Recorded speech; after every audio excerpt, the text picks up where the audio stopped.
Whenever you come face to face with a problem, something that isn't exactly like it should be, I want to ask you, what do you do? How is your response? Do you respond right away and try to solve the issue? Like anybody like me, you pay the bill the day it comes in the mailbox? Anybody besides me, OCD, please help a brother out. No, seriously, you can make fun of us all you want, but we don't have the late fees that you do, okay? We don't have to budget for that like the rest of you do. How many of you, when you see a problem, like something that isn't what it should be, you just put it off as long as possible? The best way to tell, I know not everyone drives in San Francisco, but if you have a car, some of you, raise your hand, you know exactly how close to E and on the E and which line out from the E your car can be on before you have to get gas, right? I'm excited we finally were able to get a vehicle where it tells us how many miles are actually left. So the guesswork is out of there. But others of you take care of it like as soon as it gets to 3/4 of a tank, you're back at the station. And we can make fun of you for that. Some of you, when you come face to face with something that isn't as it should be, you just pretend like it doesn't exist, right? Like, oh, that's a bad thing, or I'm in this bad relationship, that is a problem, but let's pretend like it doesn't exist. Well, we're in the middle of this What's Next series for us here at Epic. It coincides with what we're doing in regards to the next initiative and moving into our new space. We'll talk more about that in a little bit, but this is all about how you and I pursue God's unique purpose that he gives us for our lives. This can be big picture, our total encompassed life, or it can be there are seasons where God puts something new on our hearts and we begin to pursue it. But one thing that you and I all know is this: timing of things is super important. Timing of things, so you can have the right thing at the wrong time and ends up being the wrong thing, right? Timing is really important. So some of us struggle with timing when it comes to moving forward into what God has for us. Here's what some of us do. Some of us rush into things way too quickly. Some of us procrastinate and wait way too long.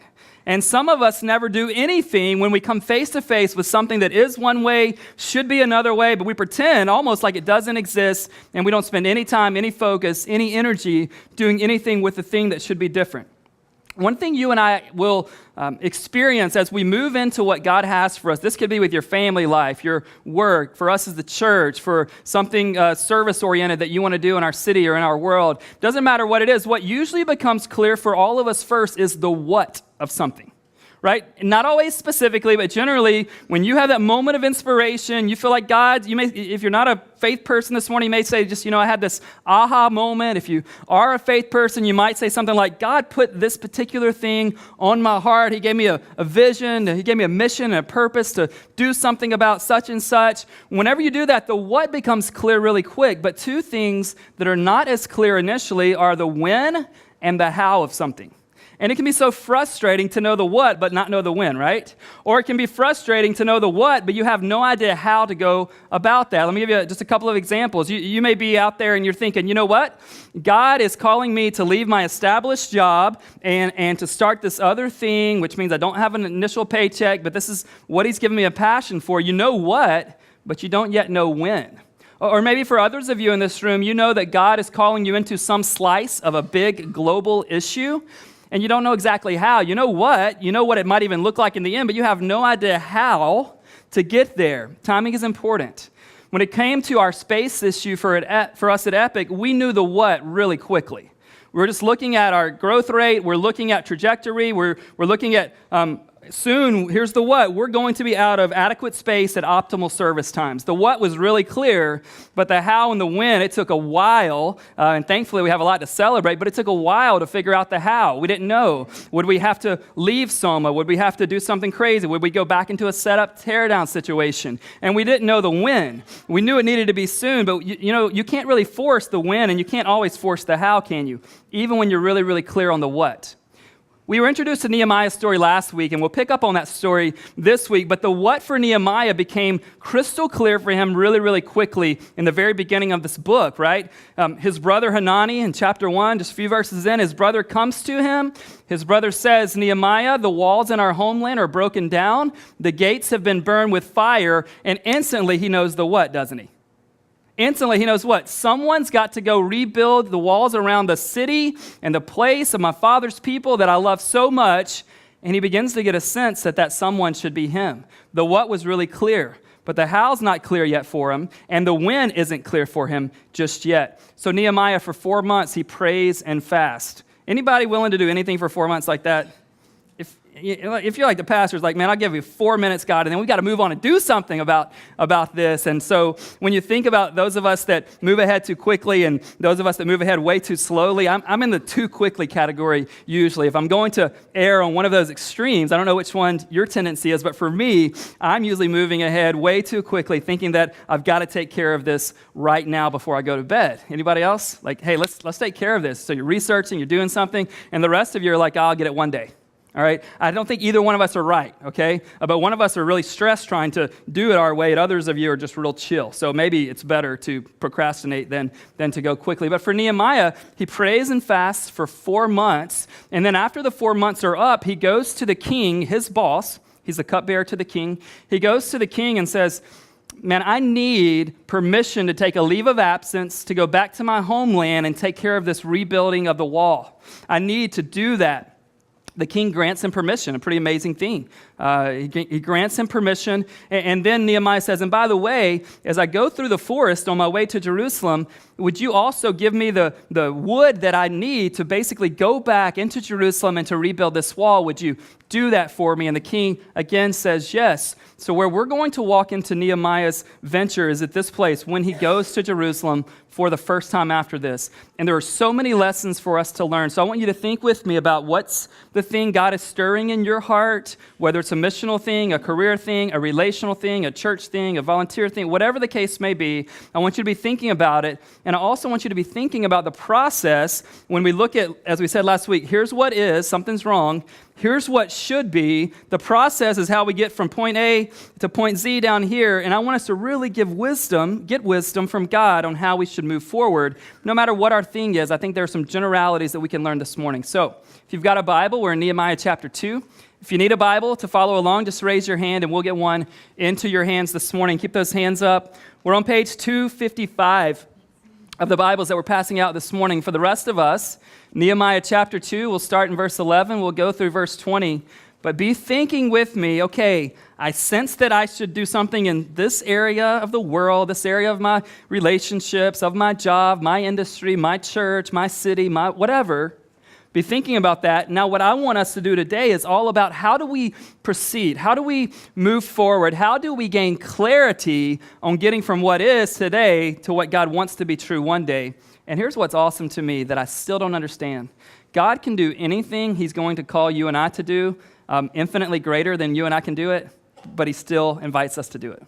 It's crazy to me that God would put His plans, His mission into the hands of men and women and churches that are so far from perfect, and yet He would entrust it to us, and then He would go with us, and He would bring about victory. So incredible to get into what God wants for us. Stand with me. Let's read this together. Nehemiah 2, 11 through 20, and I want you, as you hear about his own journey, I want you to be thinking about your process when it comes to trying to lean into the thing that God has for you and I to do with our lives, as well as for your family, your job, our church. Verse 11, Nehemiah says, so the time is ready. So I went to Jerusalem and was there 3 days. Then I arose in the night, I and a few men with me, and I told no one what my God had put into my heart to do for Jerusalem. There was no animal with me but the one on which I rode. I went out by night by the valley gate to the dragon spring and to the dung gate, and I inspected the walls of Jerusalem that were broken down and its gates that had been destroyed by fire. Then I went on to the fountain gate and to the king's pool, but there was no room for the animal that was under me to pass. Then I went up in the night by the valley and inspected the wall, and I turned back and entered by the valley gate, and so returned. And the officials did not know where I had gone or what I was doing, and I had not yet told the Jews, the priests, the nobles, the officials, and the rest who were to do the work. Then I said to them, You see the trouble we are in, how Jerusalem lies in ruins with its gates burned. Come, let us build the wall of Jerusalem that we may no longer suffer derision. And I told them of the hand of my God that had been upon me for good, and also of the words that the king had spoken to me. And they said, let us rise up and build. So they strengthened their hands for the good work. But when Sanballat, the Horonite, and Tobiah the Ammonite servant, and Geshem the Arab heard of it, they jeered at us and despised us and said, what is this thing that you are doing? Are you rebelling against the king?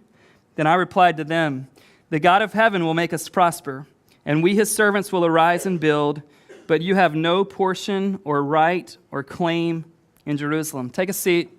Let's learn some things together from God's word and from Nehemiah's experience and the thing that God had called him to do. There's so much to learn here. The first thing is this. When it comes to response time, as I said before, many of us respond way too quickly, and others of us respond way too slowly, and some of us never respond. Nehemiah, he doesn't get to Jerusalem and just start building thinking he knows exactly what he's supposed to do. He's not just a hard charger showing up on the scene. He actually spends time investigating so that he might have a wise and informed strategy how to move forward. Some of us just want to move forward. You get this moment from God, you get this dream, this vision, this calling, and you're just 90 miles an hour taking off in a certain direction without any wisdom. I want to give you really good news this morning. Here it is. We do not have to choose between being people of faith or being people of wisdom. Some of you are only living as if God's only the author of one or the other of those things. But here's the really good news. Faith and wisdom aren't in competition with each other. Sometimes it's hard trying to figure out what's the mix, because you know that if you have all wisdom, how can you move forward in faith, right? Or if you have all faith, how can you interject wisdom into the scene? But the God who gives faith is the God who grants wisdom. Couple of prayers I've been praying over the last few months in my own personal life. The first one, and they're really similar to each other. The first one is this. God, would you show me the difference between faith and wisdom? God, would you show me the difference between faith and wisdom? The second is like it. God, would you show me the difference between fear and wisdom? So God, show me the difference between faith and wisdom. I want to be the kind of man that if God calls me into whatever, no matter how crazy onlookers think it is, I want to be willing to exhibit the faith. But I don't want to exhibit faith trying to do the crazy, impossible thing if God's wisdom is speaking against that particular move. Does that make sense? Like, in the same notion, God, show me what's fear in my heart, because I don't want to be afraid to do what God's called me to do.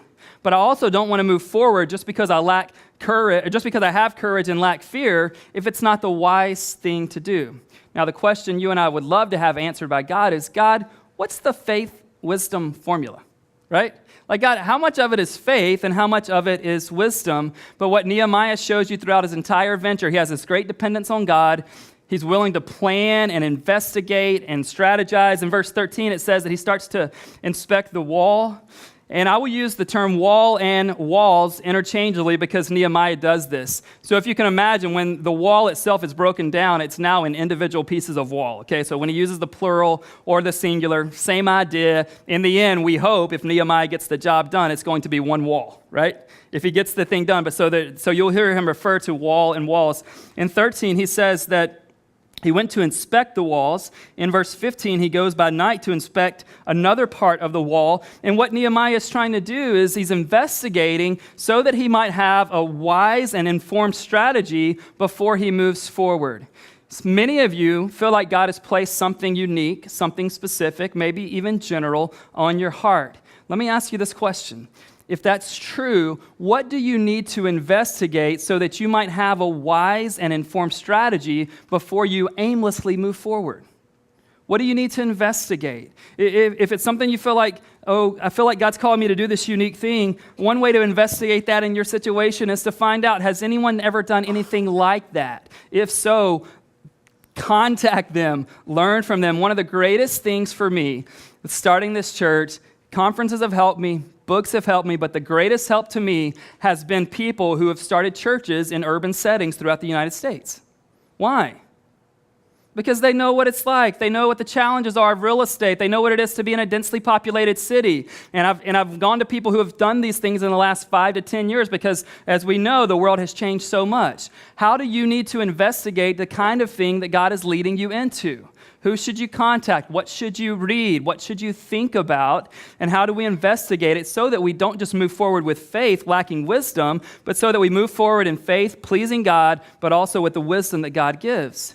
James says about God granting wisdom this way in James chapter 1, verse 5. He says that if any of us lacks wisdom, we should ask God to give us wisdom, and God will give it to us generously without finding fault. What do you need wisdom in? Okay? Some of you have all the wisdom you need, but you've got no faith. So you know what it should be like, you're just not moving forward. Others of you, like you'll go after anything. You're the crazy type, right? Like you just need a backpack and you'll go for it, but you have no wisdom. Let's move forward, friends, with faith and with wisdom. This is the God who gives faith is the God who gives wisdom. Sometimes we try to pit the faith God against the wisdom God, right?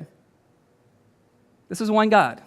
He gives faith, he grants wisdom, and he'll give you both.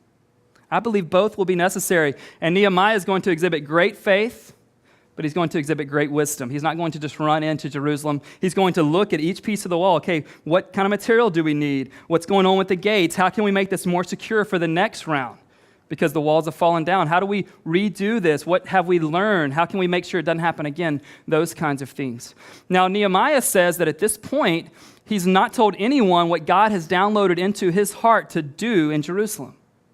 He's not yet told anyone, but as he gets into verse 17, he's going to bring others. He's going to invite others into the mission. I want to give you a couple of questions here. As Nehemiah says, at this point in time, I had not told anyone what God put in my heart to do. Here's the questions I want to give you. Who do you need to let in on what God is leading you to do?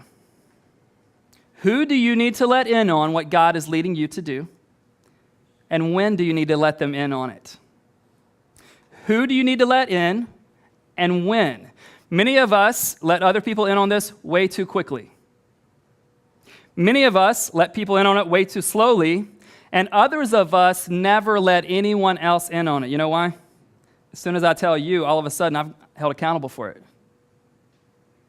And the worst thing I think that happens in this area isn't the too slowly. I don't even think it's the too quickly. Maybe it is the not telling anyone, but here's where most of us make the mistake.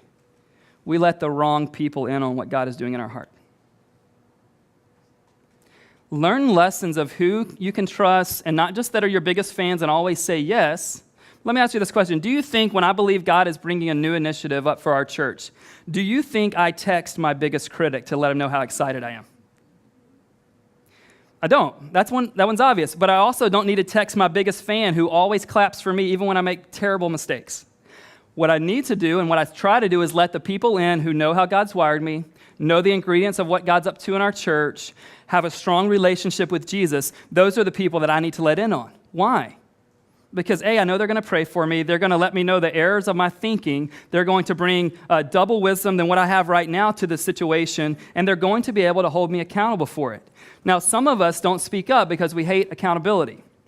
So let me give you some language that I would just encourage you to use as you begin to feel God stirring. When something's right and you have the right people to tell, don't start like this unless you just have heard the audible voice. Don't say, God told me to blank, blank, blank. Okay? I know many of you haven't used that line since you were breaking up with someone in college. I know that, right?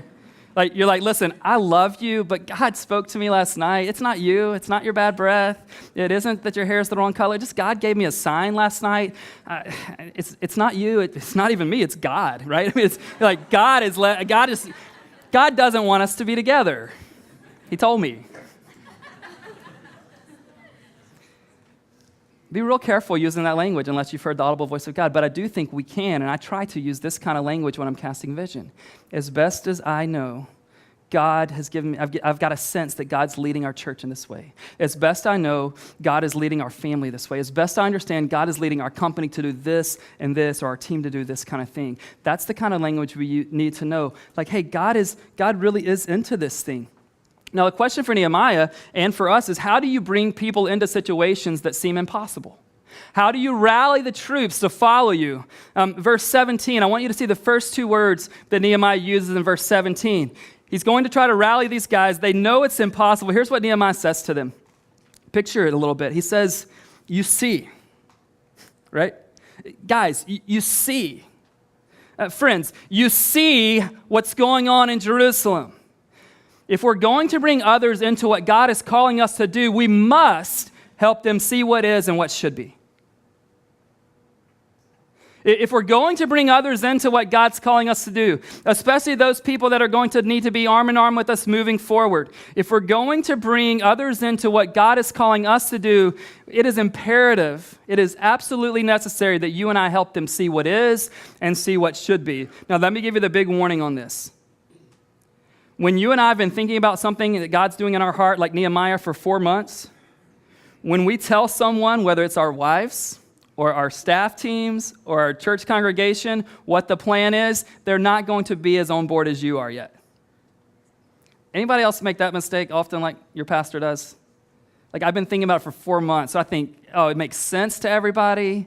They're going to be thrilled. They're going to high-five me when I let them know what's going on. And so I've thought about it for 4 months. It's time to go public. I tell Shauna, I tell my staff, I tell you guys, and you're like, man, they're not as excited as I am. Here's the deal. People have to soak it in. I cannot just say, hey, we're going after this, jump on board, will you join me? I need to say to you, here's what is true, here's what needs to be true. I think God's given us wisdom to do this, this, and this so that we can make what is what should be. We've got to walk people through it. You must help people see. Those of you in marriages right now, it's so crystal clear in your mind, it's not in his mind or it's not in her mind. You need to show them something. If you've read 4 books on the subject and you're hiding those books from your spouse, trouble. And it's always great to say, like, hey, just rather than you say it, just let them get it from another source, okay? Like, hey, there's this great book. Check out page 67 and 68 especially. Tells you what kind of husband to be. I didn't say it, he did, you know.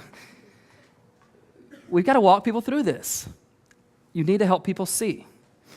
You can look in this room right now, and I can easily help you see with me that space is an issue, right? Everybody with me? You can look at this room and go, okay, we need some more space. That's easy. So then I can say, hey, but God's provided us this opportunity. Let's step into it. And many of you responded so enthusiastically, like, yes, Ben, this is absolutely what we need. I see it.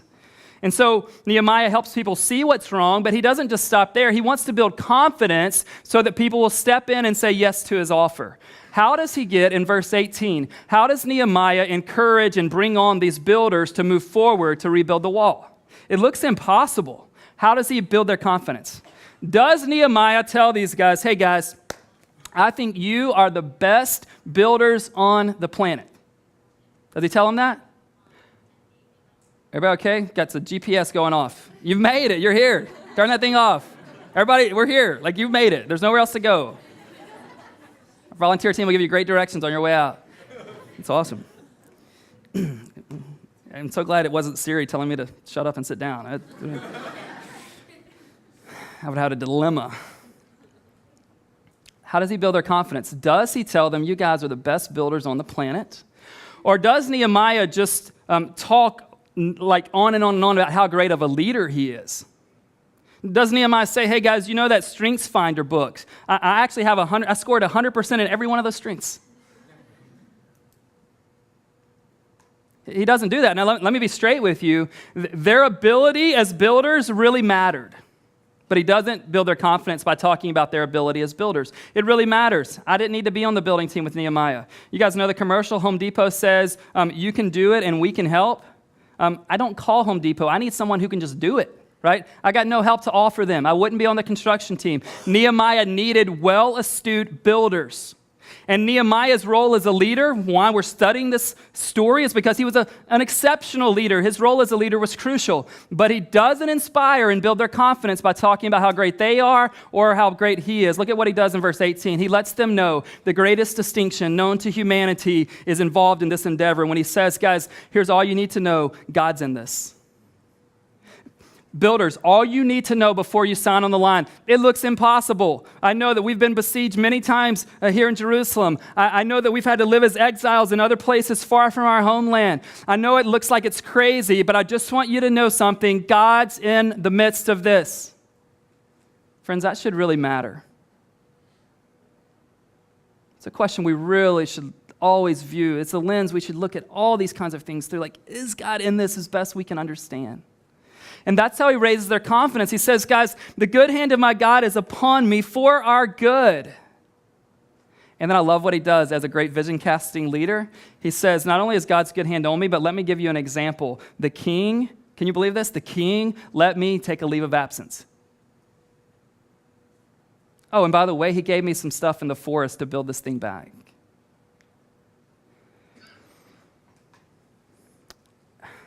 One of the reasons I'm confident in the future of our church is because of the staff team that surrounds me on a day-by-day basis.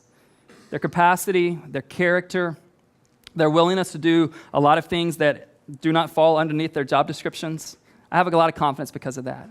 I also have a lot of confidence because of hundreds of leaders in our church and people that are serving and leading small groups. I have a huge confidence because of that. I have a big confidence because of the new space that God has given us. I think it's even better. I think it's larger. I think it's more long-term. All of these things are true, but do you know what gives me the greatest confidence?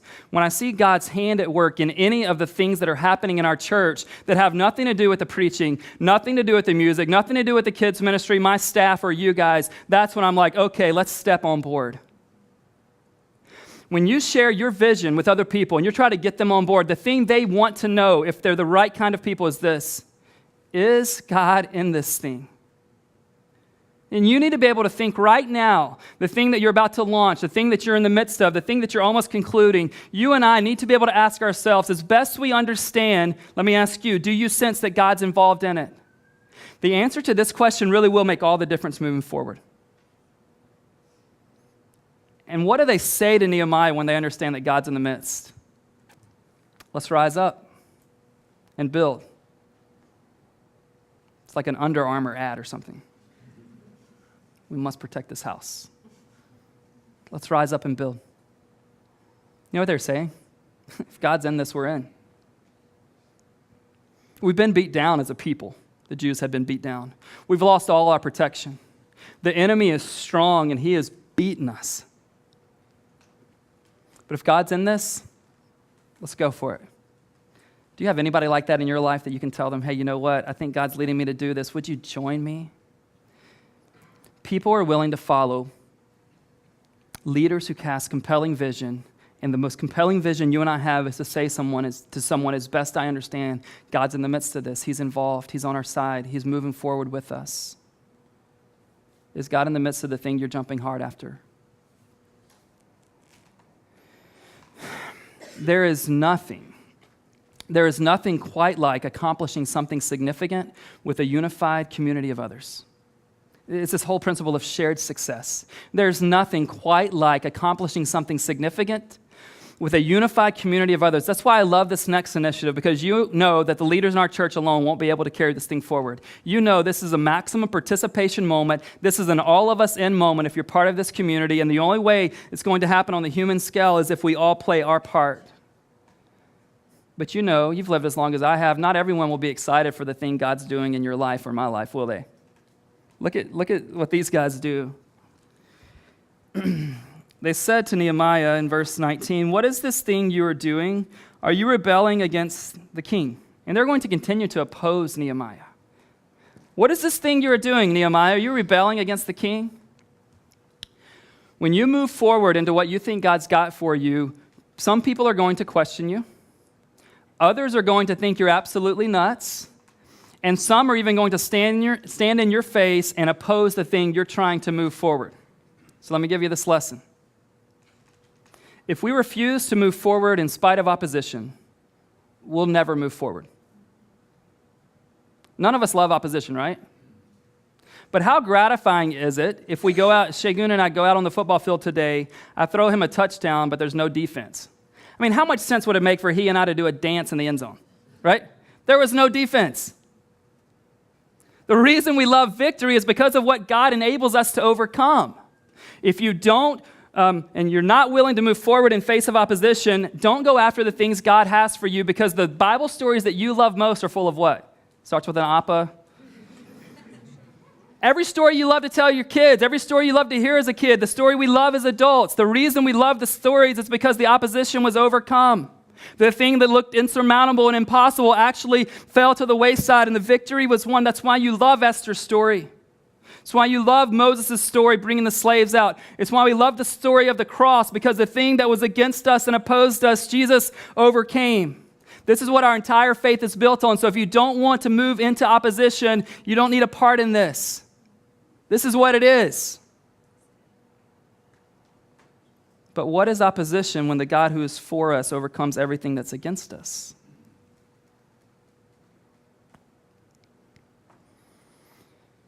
God's inviting us in. He's inviting you in. He's inviting me in. He's inviting our church in.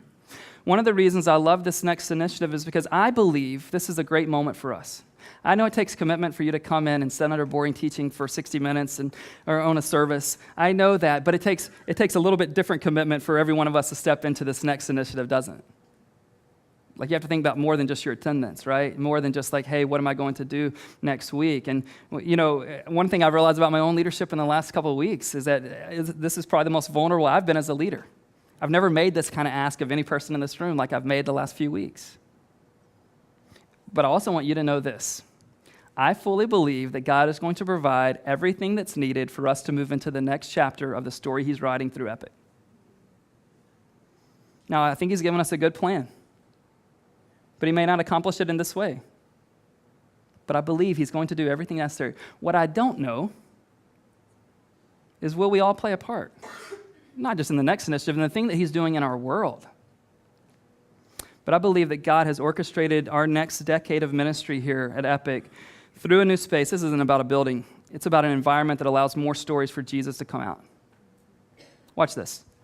During the summer of 2010, there were 17 of us that sat in my living room on those summer nights, imagining and praying towards what it would look like to start Epic Church in the heart of San Francisco. That vision became a reality in February 2011, and really our church has grown in all kinds of ways. There are over 300 adults involved in small groups right now. Over 50 kids attend our Epic Kids programming every single Sunday. Our average attendance has been over 400 people each week. Due to our growth rate, as well as the fact that our current lease at 543 Howard is up on August 31st this year, leads us to this question: what's next? And after much prayer and months of searching, we believe that God has led us to our new church home, which is located at 731 Market Street between 3rd and 4th. Our vision at Epic is to see an increasing number of people in San Francisco orient their entire lives around Jesus. And we believe this new space is going to allow us to do this in even greater ways. This new space will almost double our capacity for adults as well as children. This new space is going to allow us to make a long-term commitment to Soma, and it's going to allow us to be here for up to a decade right here in the heart of San Francisco. And so with that in mind, I want to tell you about the next initiative. The next initiative is how we are going to provide resources to cover the costs associated with moving into and renovating the space.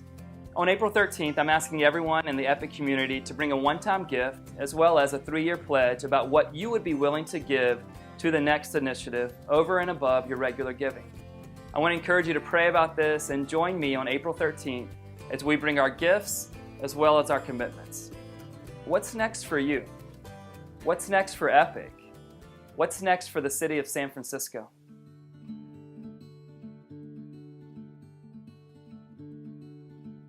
So I first discovered Epic actually before I moved out here. I was out here looking for an apartment. So we were walking down by Caltrain, 4th and King, and I remember seeing some people walking around with Epic t-shirts on, and they were handing stuff out, and I had no idea what it was at the time. Looking back, I think God was definitely at work there with that particular single moment for a few seconds when I happened to take this random flyer. So I had been going to Epic for probably 6 months.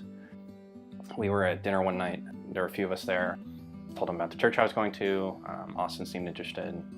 When I was back in middle school and early high school, I was going to a church with my mom, and it was a very legalistic Southern church. I think that that a lot of people can relate to that, and so that kind of pushed me away from the church as I went into college. And so coming out of college, breaking up with a girlfriend, trying to figure out what I'm going to do in life, I think that I could describe my situation as pretty fearful. I was trying to figure out what my purpose was because I was doing a lot of things that worldly were very good, but they weren't really bringing any satisfaction. So ended up going to Epic, and the first sermon sermon that I ever heard Ben give was centered around this idea of stepping forward in faith or back in fear. Like, all dawned on me for a moment there, where it was like the reason I wasn't following Christ was simply that I was afraid of the implications that it would have and the struggles that I would have. And so I started going, met a ton of great people in the church, and ended up really finding a community where I could be home. What the community that exists there is meant to me. I mean, in so many ways, it's kind of defined everything about my past since I got out here 3 years ago. I mean, if you would have asked me coming out here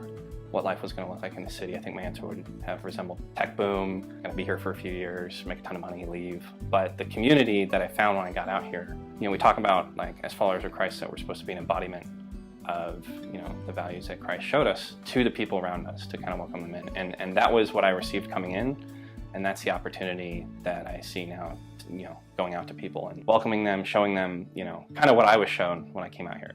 The amount of influence that's here in San Francisco is huge, and it's only growing. And what excites me about the next initiative is that we are kind of right in the epicenter of all that stuff that's going to transpire. And the community is real, it's happening, it's growing. We're at capacity.